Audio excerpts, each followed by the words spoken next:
Welcome to another episode of the Part 145 EASA training from Phoenix Way Academy. Hi, I'm Sarah. Hi, and I'm Sam.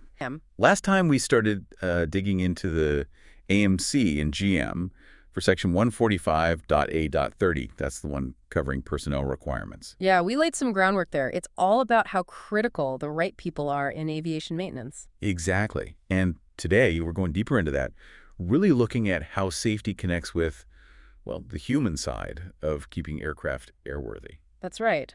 Our focus for this deep dive is more on the practical stuff, the safety training itself, how competence actually gets assessed, and why keeping detailed records is just non-negotiable in this industry. We'll be pulling out the key bits from GM1, GM2, and GM3. These all fall under that same section, 145.A.30E. Yep. We want to make sure you get a really solid understanding of these crucial parts. And just like last time, we'll be careful with saying those section numbers clearly, like 145.A.30. Okay, let's get into it. Okay, let's jump right into the heart of safety training. We're starting with GM1, 145.A.30E. Right. This gives us the detailed training syllabus for initial safety training, including human factors. It's basically EASA's guide, isn't it, for making sure personnel are not just skilled, but truly safety-minded. It is. And what's interesting is how it balances being specific with being, well, flexible. It lists a lot of topics, but it also gives organizations room to adapt. How so? Well, it actually says, and I'm quoting here, the maintenance organization may combine, divide, or change the order of any of the subjects in the syllabus to suit its own needs. Ah, okay. As long as all the subjects are covered to a level of detail appropriate to the organization and its personnel, including the varying level of seniority of that personnel. That flexibility sounds really important. So it's not like a strict, everyone gets the exact same lesson approach. Not at all. It encourages tailoring. Maybe a brand new mechanic needs the basics on human error, focusing there. Whereas a senior supervisor, maybe they need more on managing team risk or complex communication issues. The training depth changes with the role. That makes sense. And it's efficient, too. It acknowledges that some training might already be happening. It says some of the topics may be covered in separate training courses. For example, health and safety, management, supervisory skills, etc., in which case duplication of training is not necessary. So no need to repeat stuff if it's already covered well elsewhere, like in a general health and safety course. Precisely. It saves time, avoids boring people with repetition, and keeps the focus on meaningful learning. And EASA really pushes for practical application, doesn't it? I saw the mention of using real examples. Absolutely. It suggests, where possible, practical illustrations and examples should be used, especially accident and incident reports. And that makes such a difference. Learning from a real case, like, say, a maintenance error that actually led to an incident, is way more powerful than just talking theory. It sticks with you. It shows the real stakes involved. Plus, the guidance connects everything back to the bigger picture. It says topics should relate to existing legislation and guidance, like ICAO materials. So it's grounded in current rules and global best practices. Yes, exactly. And critically, it needs to be relevant to the specific work the organization does. The guidance warns against too much theory that doesn't connect. It says topics should be related to the maintenance activities of the organization to the greatest extent possible. Too much unrelated theory should be avoided. Right. So if you work mainly on, say, composite repairs, the training example should probably reflect that, not just generic stuff. It makes the training immediately useful. Okay, so with those principles, flexibility, efficiency, practicality, relevance, let's look at the actual syllabus content outlined in GM1, 145.A.30E. Right. It's broken down into 10 main areas. Let's walk through them. First up is number 1, General Introduction to Safety Management and Human Factors. Yeah, this is the foundation. It covers 1.1, the basic need for safety management and human factors. Why bother? Then 1.2, the statistics showing the actual impact. And 1.3, real incidents, examples of how human factors played a role. It's about setting the stage, showing the why. Got it. Then there's 1A, Safety Risk Management. This is the proactive part. 1.1 is hazard identification, spotting potential issues like that loose tool or a frayed wire. Okay. Then 1.2 is safety risk assessment. How likely is that hazard to cause a problem and how bad could it be? Assessing the danger. Right. Followed by 1.3, risk mitigation and management.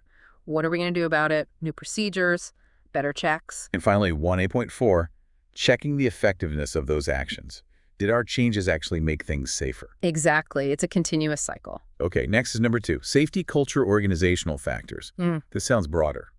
It is. It's about the whole atmosphere. 2.1 is justness and trust, creating that no-blame culture so people actually report errors. 2.2, commitment to safety from the top down. 2.3, adaptability, how the organization handles new risks.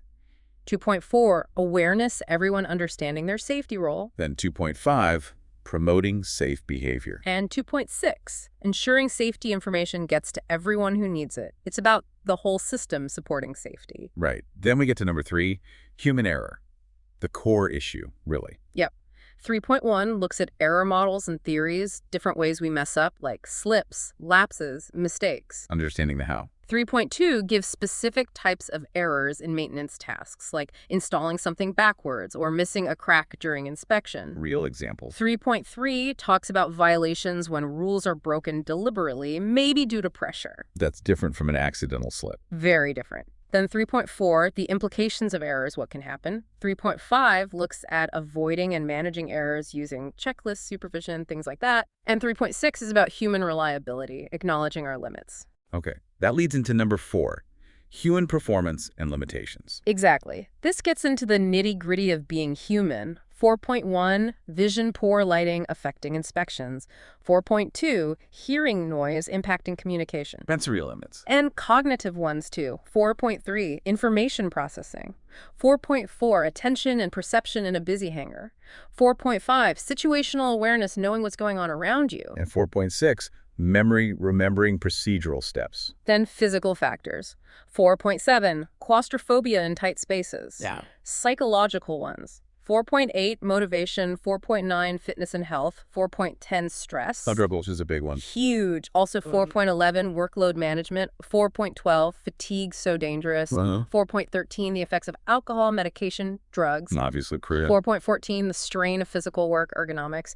And 4.15, repetitive tasks leading to complacency. It's a really comprehensive look at, well, us. It really is. Okay, number 5, environment, the external factors. Right.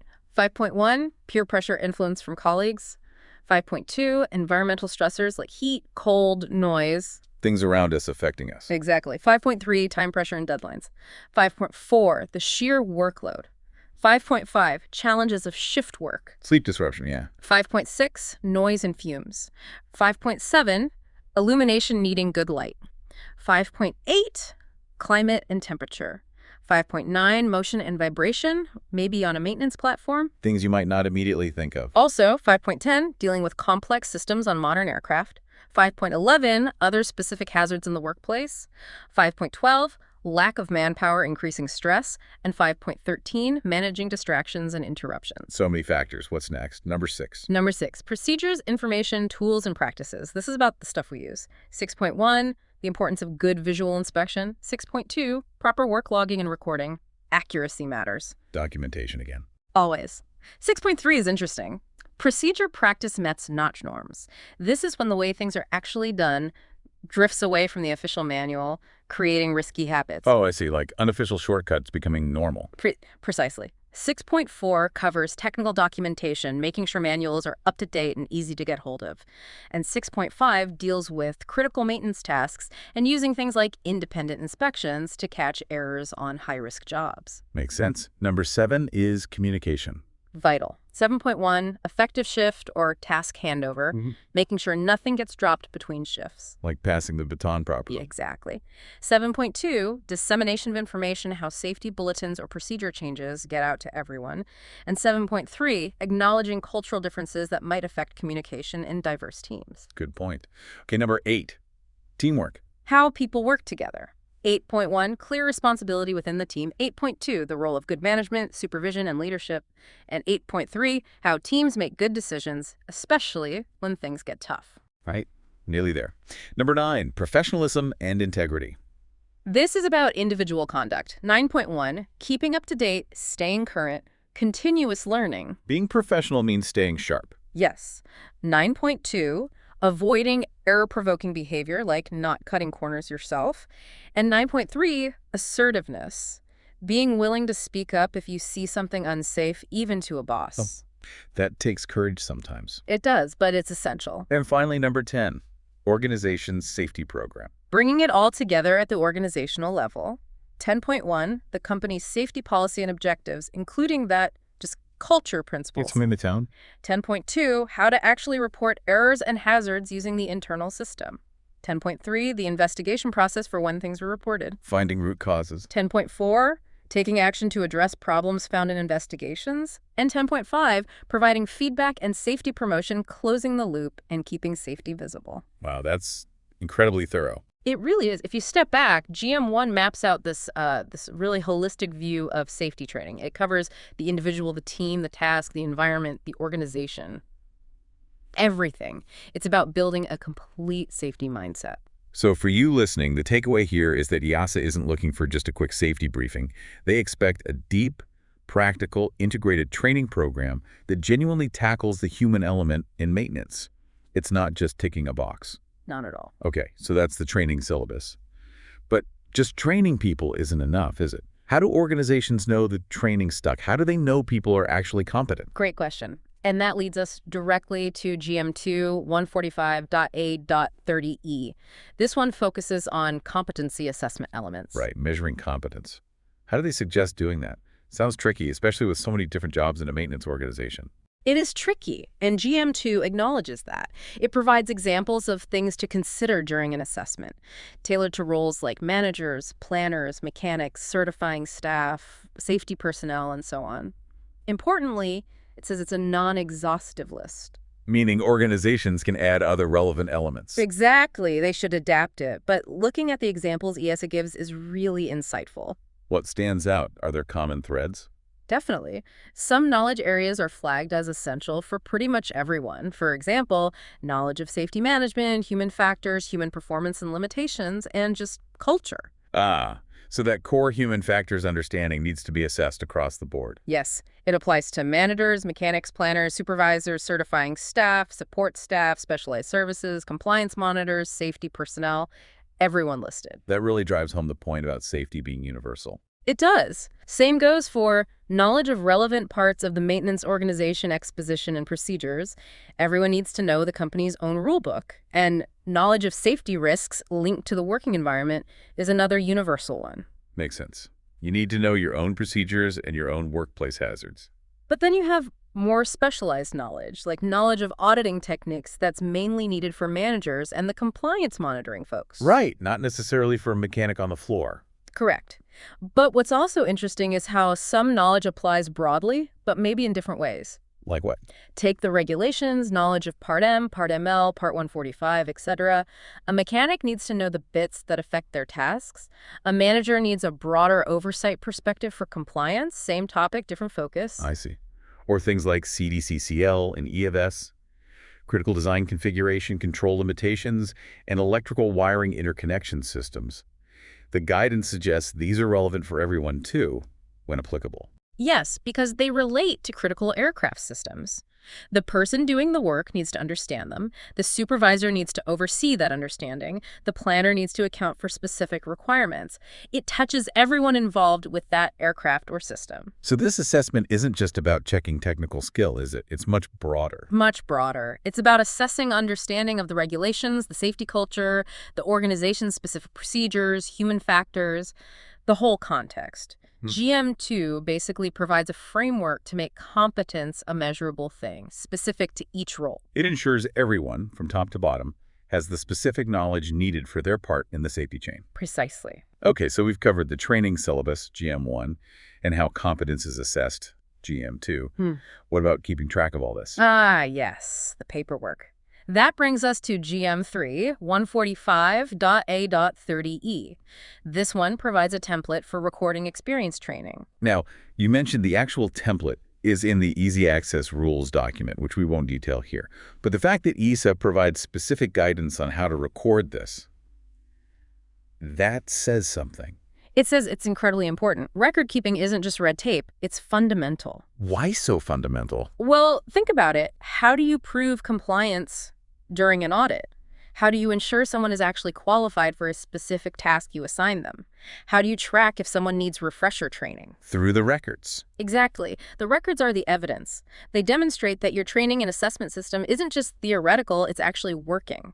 They link the person to their qualifications and ongoing competence. So if an auditor walks in, Having clear, organized, up-to-date records for everyone, showing their training history, their experience, their competency checks, it makes the audit smooth. It shows you're meeting the requirements of 145.A.30. and if the records are messy or incomplete, Big problems. Even if you have the best training program in the world, if you can't show it through proper records, you could face non-compliance findings. It undermines everything else. The records need to be living documents. So, for you listening, the lesson here is that understanding the documentation side is just as vital as the training itself. Your records are proof of your professionalism and the organization's compliance. Couldn't agree more. Right, so let's recap. We've journeyed through GM1, looking at that comprehensive safety training syllabus, including human factors. Then GM2, focusing on the elements needed to assess competence across different roles. And finally, GM3, highlighting the absolute necessity of meticulous record keeping for experience and training, all under 145.A.30E. And tying it all together, you really see EASA's strong focus on the human element. It's not just about rules for rules' sake. It's this recognition that people are central to safety in aviation. It's a full cycle, isn't it? Yeah. Train properly, assess effectively, and document everything carefully. That's the loop. Train, assess, record, repeat. It does make you think, though. It raises a question, maybe for you to ponder.